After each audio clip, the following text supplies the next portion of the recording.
എല്ലാവർക്കും ആത്മനമസ്തേ.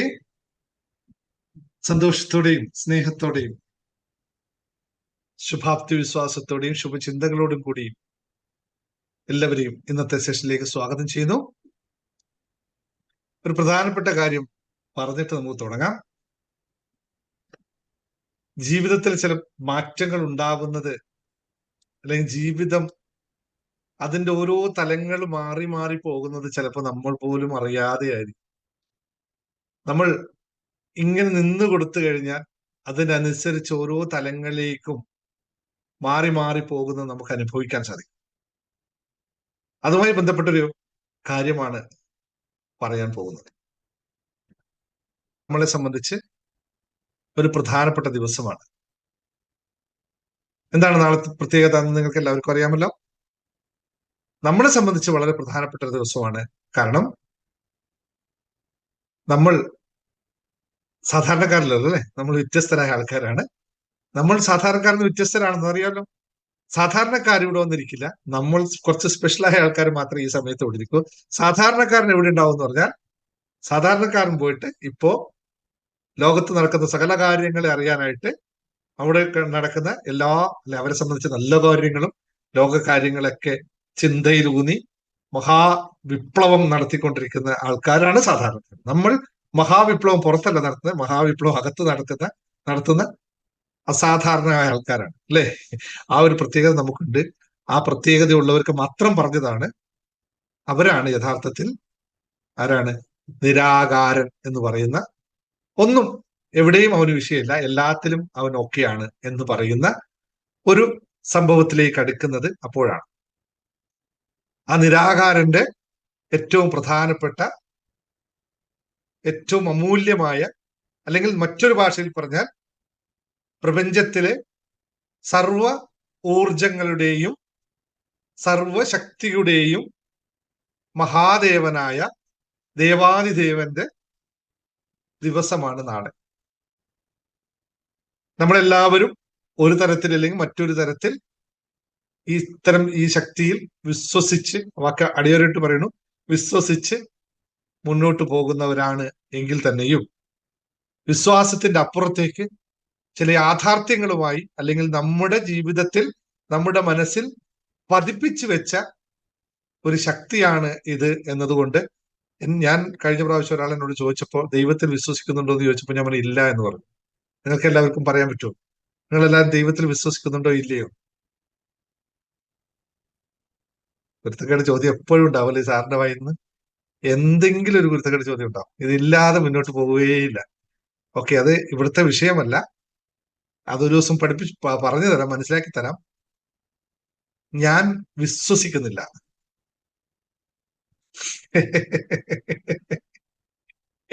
ആകെ വിഷയാവല്ലേ, എന്താ ഈ പറയണ? എന്താ എല്ലാവരും വിശ്വസിക്കുന്നുണ്ട്, നിങ്ങൾ എല്ലാവരും വിശ്വസിക്കുന്നുണ്ട് അല്ലേ? ഒന്ന് ടൈപ്പ് ചെയ്ത് നോക്കിയേ, എല്ലാവരും പറഞ്ഞു നോക്കട്ടെ, വിശ്വാസം ഉണ്ടോന്ന്. ഞാൻ എപ്പോഴും പറയുന്ന ഒരു പ്രത്യേകത, ക്ലാസ്സിൽ എല്ലാവരോടും പറയുന്ന പ്രത്യേകതയുണ്ട്. നിങ്ങൾ ഈ വാക്കുകൾ ശരിക്കും അർത്ഥം അറിഞ്ഞ് ഉപയോഗിക്കണേ. വാക്കുകൾ ഭയങ്കര അർത്ഥമുള്ള സാധനമാണ്.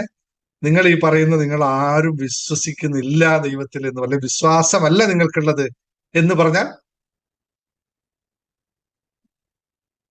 യെസ്, ഓക്കെ, അത് പറഞ്ഞിട്ട് പോകുന്നില്ല, എളുപ്പത്തിൽ പറഞ്ഞു പോകാം. ഇതല്ല യഥാർത്ഥ വിഷയം പറയാൻ പോകുന്ന കാര്യം, പക്ഷെ പറഞ്ഞു അറിയാൻ അതിനകത്ത് വന്നതുകൊണ്ട് പറഞ്ഞു പോകാം. യഥാർത്ഥത്തിൽ ദൈവത്തിൽ നമ്മൾ വിശ്വസിക്കുകയല്ല വേണ്ടത്. അച്ഛനിൽ നമ്മൾ വിശ്വസിക്കുകയാണോ ചെയ്യുന്നത്? അമ്മയിൽ അമ്മ എന്ന് പറയുന്നത് നമ്മുടെ വിശ്വാസമാണോ? എന്റെ മകൻ എന്നത് എനിക്ക് വിശ്വാസമാണോ? എന്റെ മകൾ എന്നത് പറയുന്നത് എന്റെ വിശ്വാസമാണോ? എന്റെ അച്ഛൻ എന്ന ആളാണെന്ന് എന്റെ വിശ്വാസമാണോ? ഒന്നുമല്ല. ഇത് വാക്കുകൾ ഉപയോഗിക്കുന്നതിലുള്ള പ്രധാനപ്പെട്ട വ്യത്യാസമാണ്.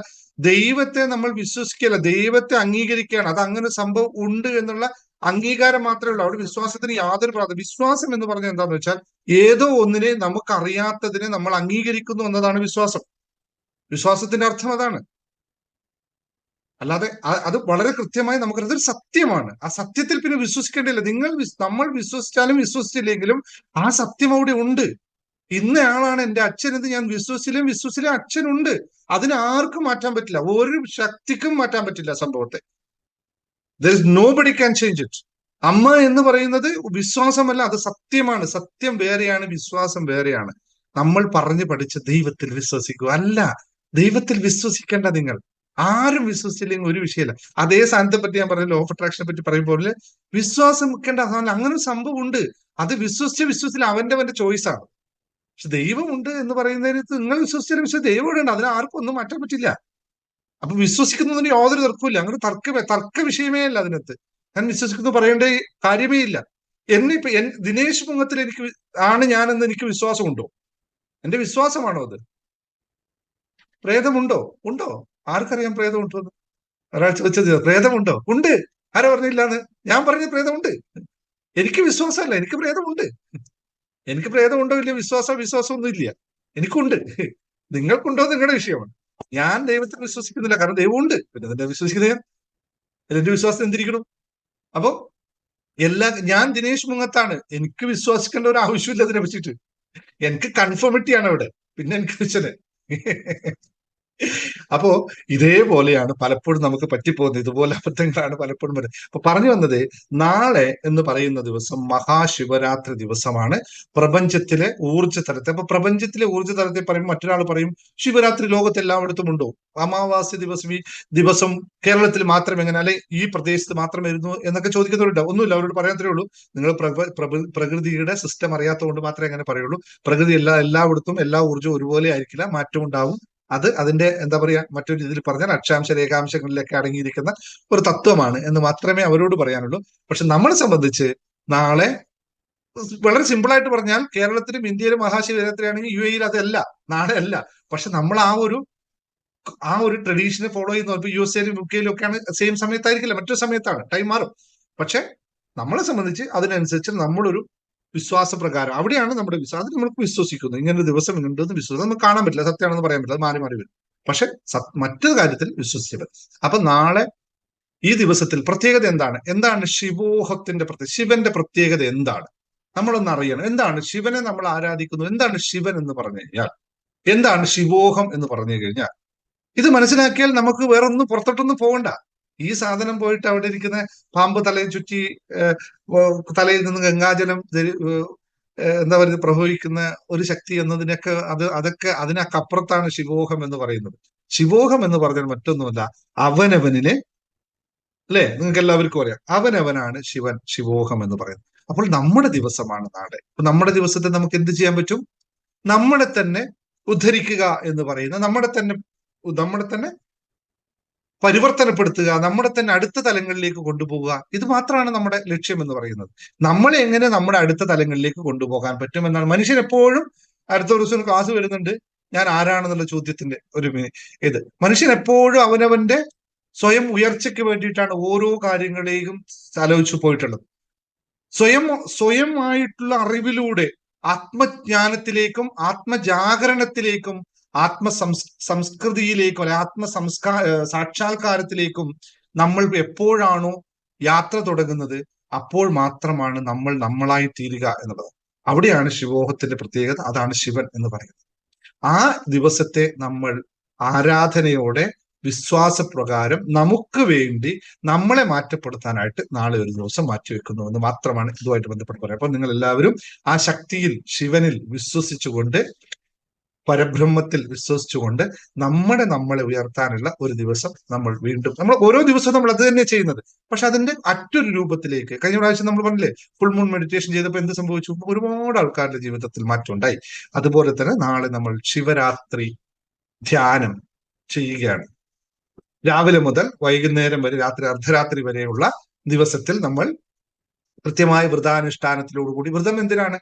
വ്രതം മറ്റൊന്നിനുമല്ല, ദൈവത്തിന് വേണ്ടിയിട്ട് ആരെങ്കിലും വ്രതം വേണ്ടി അനുഷ്ഠിക്കുന്നവരുണ്ടോ ഇവിടെ? ദൈവത്തിന് സമർപ്പിക്കാനായിട്ട് ആരെങ്കിലും വ്രതം അനുഷ്ഠിക്കുന്നവരുണ്ടാവില്ലല്ലോ, ആരും ഉണ്ടാവില്ല. ദൈവത്തിന് വേണ്ടിയല്ല വ്രതം അനുഷ്ഠിക്കുന്നത്, അവനവന്റെ ജീവിതത്തിലേക്ക് മാറ്റമുണ്ടാക്കാനായിട്ട്, അവനിൽ ഉണ്ടാവേണ്ട ക്ഷമാസത്യം ദയാദാനം ശൗചമിന്ദ്രിയ നിഗ്രഹ എന്ന് പറയും. ക്ഷമയും സത്യവും ദയയും ദാനവും അതുപോലെ തന്നെ കൃത്യമായ സ്നാനവും ഇന്ദ്രിയ നിഗ്രഹങ്ങളും, അതുപോലെ തന്നെ നമ്മുടെ ഇന്ദ്രിയ നിഗ്രഹം എന്ന് പറഞ്ഞാൽ നമ്മുടെ ആഗ്രഹത്തിന് അപ്പുറത്തേക്ക്, ആഗ്രഹം അതിന് എന്ന് പറഞ്ഞാൽ നമ്മുടെ ഭൗതികമായ ആഗ്രഹത്തിനപ്പുറത്തേക്ക് അവനവന്റെ സംസ്കാരത്തിന് വേണ്ടി, അവനവന്റെ ആത്മസാക്ഷാത്കാരത്തിന് വേണ്ടിയിട്ടുള്ള ഇന്ദ്രിയ സുഖങ്ങളിലേക്ക് തിരിച്ചു വെക്കുന്നതിനെയാണ് ഈ വ്രതം കൊണ്ട് ഉദ്ദേശിക്കുന്നത്. വ്രതം എന്ന് പറഞ്ഞാൽ ഏതാണോ നമുക്ക് ഏറ്റവും ഇഷ്ടപ്പെട്ടത് അതിനെ ത്യജിക്കുക എന്നതാണ്. നമ്മൾ വ്രതം എന്താണ് ചെയ്യുന്നത്? ഒരിക്കൽ നോക്കൂ അല്ലെ. ഒരിക്കൽ എന്ന് പറഞ്ഞാൽ രാവിലെ എഴുന്നേറ്റപ്പോ അരിയില്ലാത്ത വയറുവശം ഇഷ്ടാംഗ ഭക്ഷണം, അത് കഴിഞ്ഞിട്ട് ഉച്ചയ്ക്ക് കുറച്ച് കഴിയുമ്പോൾ വീണ്ടും പഴവും ധാന്യങ്ങളും, പിന്നെ അത് കഴിഞ്ഞ് ഉച്ചയ്ക്ക് ഒരു നേരത്തെ വിഭവ സമൃദ്ധമായ സദ്യ, വൈകുന്നേരം ആകുമ്പോൾ മറ്റൊരു അരിയാഹാരം കഴിക്കരുത് മാത്രമേ ഉള്ളൂ വ്രതത്തിൽ അല്ലെ. ഇതല്ലേ നമ്മൾ പഠിച്ചു വെച്ച വ്രതം. ഇത് കഴിഞ്ഞ് വൈകിട്ട് അന്ന് രാത്രി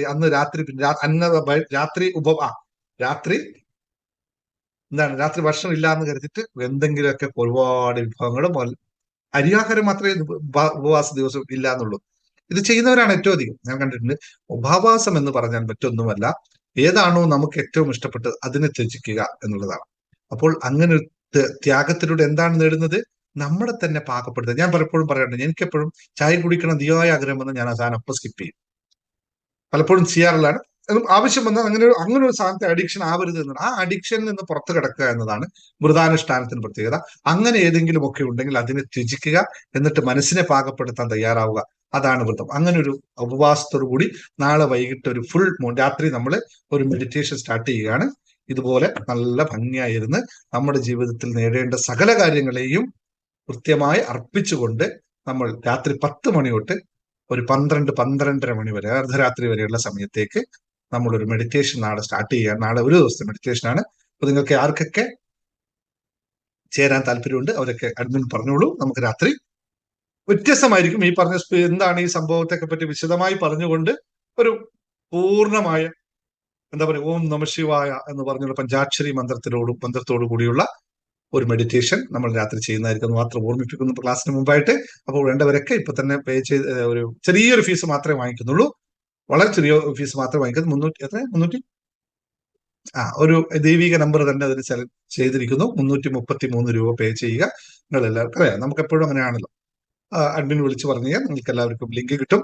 ഇപ്പൊ എല്ലാവരും ഇപ്പൊ യൂട്യൂബ് നാളെ രാവിലെ ഈ പാട്ട് മാത്രമായിട്ട് യൂട്യൂബിൽ വീഡിയോ പോകും. യൂട്യൂബിൽ വേണ്ടവർ അപ്പൊ തന്നെ ഓൺ ദ സ്പോട്ട് ചെയ്തോളൂ. നാളത്തെ ഒരു ദിവസം ഇന്നിപ്പോ ഞാൻ സംസാരിക്കുന്നത് 25-ാം തീയതിയാണ്. നാളെ വൈകുന്നേരം വരെ നിങ്ങൾക്ക് ജോയിൻ ചെയ്യാൻ സമയമുണ്ട്.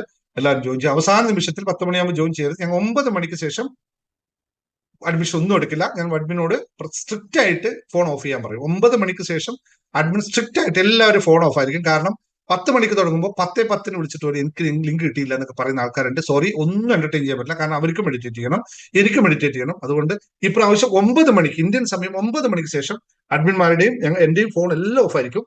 കാരണം വിളിക്കരുത് ദയവ് ചെയ്ത്. അതിനുശേഷം ഉള്ള ഒരു അഡ്മിഷനും എടുക്കില്ല. കാരണം നമുക്ക് മെഡിറ്റേറ്റ് ചെയ്യാൻ പറ്റാതെ ആയി പോകുന്ന എല്ലാ പ്രാവശ്യവും.